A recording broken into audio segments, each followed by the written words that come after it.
Hi, and welcome to Tuesday 2-Minute Tips. Today we're going to talk about bread. One of the most wasted items in our household is bread, all types of bread. Any time you have bread, it should go through this same process. You have it fresh, you eat it, you eat it, you eat it. It's starting to get stale, or you have kids that don't eat crusts. Maybe nobody in your house likes the ends of the bread, or you bought too much. Maybe you bought a baguette and only ate part of it. So you can do two things at that moment when you're done eating it, just like a slice of bread. You can either toast it and have toast. Okay, that's done. Easy. Or if you're ready, you can puree it, process it, put it in the food processor, or you can tear it up and make breadcrumbs. That admittedly takes a little bit of time. It takes a little bit of effort, and it sprays crumbs everywhere. So I'm not always in the mood. Sometimes I look at it and I think, ugh, I don't want to waste this bread, but I also don't want to get out my food processor right now. So I take that bread, I put it in a Ziploc bag or in a Tupperware, something airtight, label it for breadcrumbs, put it in your freezer. Keep doing that. Then the bag gets full. And then one day when I'm maybe already cooking something else, or maybe I want to make meatballs, or I have something a little more involved, take that bag out of the freezer. And then you can put that in your food processor and do one huge batch. Sometimes I save like a month's worth of, leftover crusts or heels of bread or baguettes. I do always buy a baguette, and then we never eat through the whole thing. And then you can process a big batch at the same time.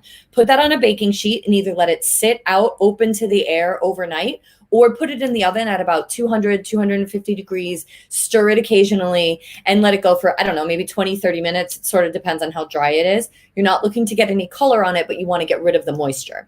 Then when it feels like breadcrumb consistency, you put it back in a bag, back in the freezer, but this time it's your ready to use fresh breadcrumbs. Those can last in your freezer for seriously a year. Keep them sealed up. You can take a scoop out if you're making, let's say, meatballs, or you're making breaded chicken and you only need a cup or two. You can just take it out of there and put the rest of them back in your freezer. They're just there whenever you need them. There's no reason that they should ever go bad. They won't get moldy, and you don't even have to defrost them before using them in a recipe. My family will tell you that there's background noise today, but my family will tell you that I don't like frozen bread and then to eat a sandwich with it. I think it gets like a weird freezery taste. It's not my favorite, but frozen breadcrumbs don't have that problem because it's not like you're just eating a spoonful of breadcrumbs, right? But maybe times are really bad. I don't know. You're flavoring them. So they're going into meatballs or something. So any residual, less than freshness that I normally complain about if fresh sandwich bread is put in the freezer first, goes away. So this is my process for breadcrumbs. Keep it on the counter. You either make breadcrumbs immediately and freeze them, or freeze the pieces until you have a lot, then do one big breadcrumb processing day, freeze the fresh breadcrumbs, and I always have a big giant bag. In the notes, I said maybe sometimes you want to buy panko.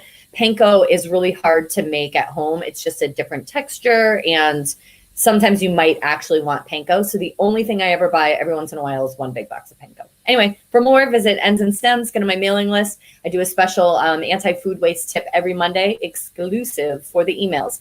Get on the list right there. Hope you have a great day.